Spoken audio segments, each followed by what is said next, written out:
Hello guys, it's me again, Krong TV, at sa video ito pag-uusapan natin ang isa na namang nakakapanabik na story tungkol sa ating paboritong anime at manga series na Boruto, Naruto Next Generation. Pero bago ang lahat, huwag kalimutang mag-like, mag-subscribe, pindutin na rin ang notification bell upang lagi kang updated sa mga susunod na videos. Sa video ito pag-uusapan natin at sasagutin ang katanungang bakit si Boruto ay walang Byakugan at kung sakaling siya ay may Byakugan, ano kaya ang mga kapangyarihan kanyang tataglayin. Pero bago natin sagutin ang katanungang yan, pag-usapan muna natin kung ano nga ba ang Byakugan. Ang Byakugan o ang White Eye ay isang Dojutsu Kekkei Genkai ng Hyuga at Otsutsuki clan. At ito ay isa sa tatlong pinakamalakas na Dojutsu kasama ang Sharingan at ang Rinnegan. Ang Byakugan ay kayang makakita ng chakra into a greater degree kung ikukumpara sa Sharingan. Ang may taglay ng Byakugan ay kaya niyang ma-identify kung ang kalaban ay isang clone o isang original at pati na rin ang pag-identify ng chakra signature ng isang individuals. At dahil nga ang Byakugan ay kayang makakita ng chakra, nakakaya nitong ma-determine kapag ang isang kalaban ay gumagamit ng Genjutsu. So ang magandang example nga dito guys is si Ao, kung saan gamit ang Byakugan nalaman niya na ang ika-4 na Mizukage ay nasa impluwensya ng Genjutsu. At dahil nga sa ang Byakugan ay may kakayahang makita ang chakra, ito ay sapat na upang makita ang chakra pathway system ng target at ang 361 Tenketsu na dumadaloy dito. So kung mapapansin guys, si Himawari na kapatid ni Boruto ay nagtataglay ng Byakugan. Kahit pa sabihin na taglay ni Himawari ang blue eye ni Naruto, makikita or maa-activate ang Byakugan nito kapag ito ay kanyang gagamitin na. At ito ang tanong guys, sa anong dahilan at bakit ang anak ni Hinata na si Boruto ay walang taglay na Byakugan? So sa pagbasa-basa ko nga guys, may mga theory akong nabasa patungkol sa mga maaaring naging dahilan kung bakit walang Byakugan si Boruto. Ang una nga guys, dahil daw si Boruto kapag siya ay mayroong Byakugan, siya ay magiging overpowered. Dahil sa kung matatandaan guys, si Boruto ay meron ng Karma Seal kung saan ang Karma Seal na ito ay ginagamit ng mga Otsutsuki bilang kanilang backup file, means kung sakaling ang Otsutsuki ay mamatay, ang katawan ng vessel o ang nilagyan nila ng karma ang gagamitin nilang katawan sa kanilang muling pagkabuhay. Dagdag pa rito, magagamit din ng vessel ang kapangyarihan ng Otsutsuki na nagmamay-ari ng Karma Seal.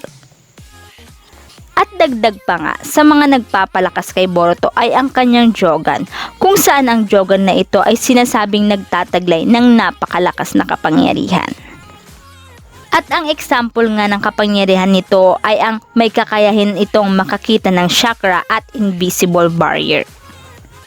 So dito pa lamang guys, alam na natin na si Boruto ay napakalakas. Dagdag pa ang mga kapangyarihan na mamamana niya kay Naruto at Hinata at ang kapangyarihan na maaari niyang matutunan. Kaya naman hindi na siya nilagyan ng Byakugan. At ang pangalawang teorya naman guys is dahil daw ito sa kanyang Jogan. Sinasabing sa teoryang ito, kaya walang Byakugan si Boruto dahil ito ay isinama na sa Jogan. Dahil ang Jogan daw ay combination ng Byakugan, Rinnegan at Sharingan. Dahil kung mapapansin guys, taglay ng Jogan ang ability ng tatlong Dojutsu na ito. Katulad na lamang ng Jogan ay kayang makakita ng chakra na alam naman natin na ito ay ability ng Byakugan. Ang pangalawang ability ng Jogan ay kaya nitong makakita ng galaw into slow motion na isa rin sa ability ng Sharingan.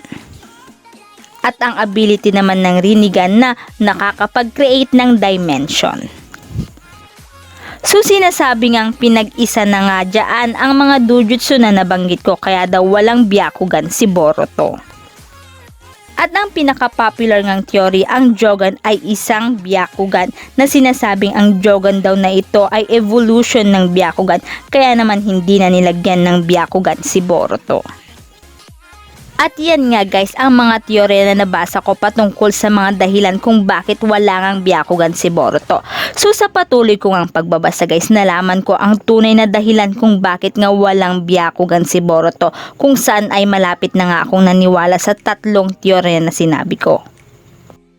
So here is the real reason nga guys kung bakit nga walang Byakugan si Boruto. So na-confuse nga ang maraming fans sa mata nga ni Boruto na dapat siya ay mayroong Byakugan.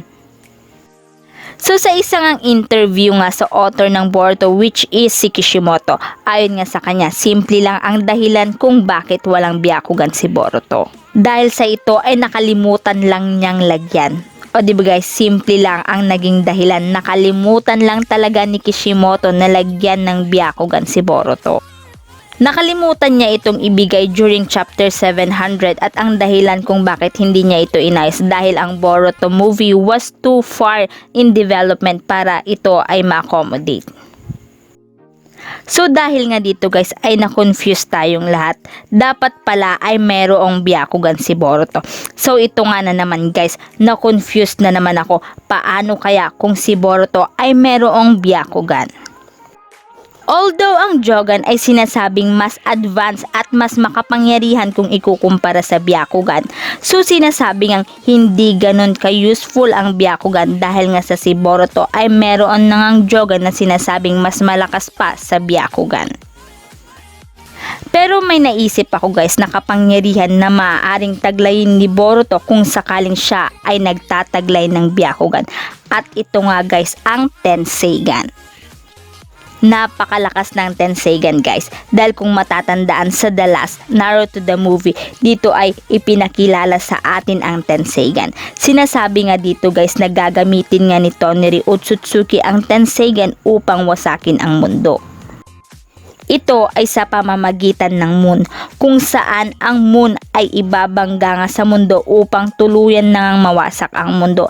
At kapag nga ito ay nangyari, gagamitin muli niya ang Tenseigan upang makagawa ng bagong mundo kapalit ng winasak niyang mundo. So, paano kung nasabi na maaaring ang taglayin ni Boruto ang Tenseigan kapag siya ay mayroong Byakugan? Dahil kung matatandaan nga guys, ito nga ang mga kailangan upang makuha o magkaroon nga ng Tenseigan. Una, dapat ito ay mayroong Otsutsuki Chakra. Pangalawa, dapat ito ay mayroong Hyuga Chakra. At pangatlo, dapat mayroong Otsutsuki Body. At syempre hindi mawawala ang Byakugan. So doon muna tayo sa unang kailangan. Dapat merong Otsutsuki Chakra. Kung matatandaan ang mga magulang ni Boruto na sina Naruto at Hinata ay merong Otsutsuki Chakra, kung saan si Naruto ay mayroong Yang Chakra ni Hagoromo at si Hinata naman ay mayroong Yin Yang Chakra ni Hamura. Kaya naman si Boruto ay mayroong Otsutsuki Chakra. Ang pangalawa ay ang Hyuga Chakra. Dahil nga ang kanyang ina ay isang Hyuga, taglay ni Boruto ang chakra ng Hyuga. At ang ikatlo ang Otsutsuki Body. Dahil nga si Boruto ay nagtataglay ng Karma Seal kung saan ito ay ibinigay or ininstall sa kanya ni Momoshiki upang magamit ang katawan ni Boruto sa kanyang muling pagkabuhay. Dahil dito, kung matatandaan guys, ang katawan nga ni Boruto ay 80% Otsutsuki na. So kaya naman kapag si Boruto ay mayroong Byakugan, maaari niyang taglayin ang Tenseigan dahil meron na siyang Otsutsuki Body. Kapag ito ay tinaglay ni Boruto, masasabi kong wala nang papantay sa kanyang taglay na kapangyarihan. So hopefully nga guys ay makagawa ako ng part 2 nito kung saan tatalakayin natin ang pagkakaroon ng Tenseigan ni Boruto. Hindi ko muna guys papahabain ang about sa Tenseigan ni Boruto dahil nais ko pong gumawa ng full video nito. So ngayon guys, dito muna nagtatapos ang video ito. Any comment and suggestion, just comment down below. Thank you!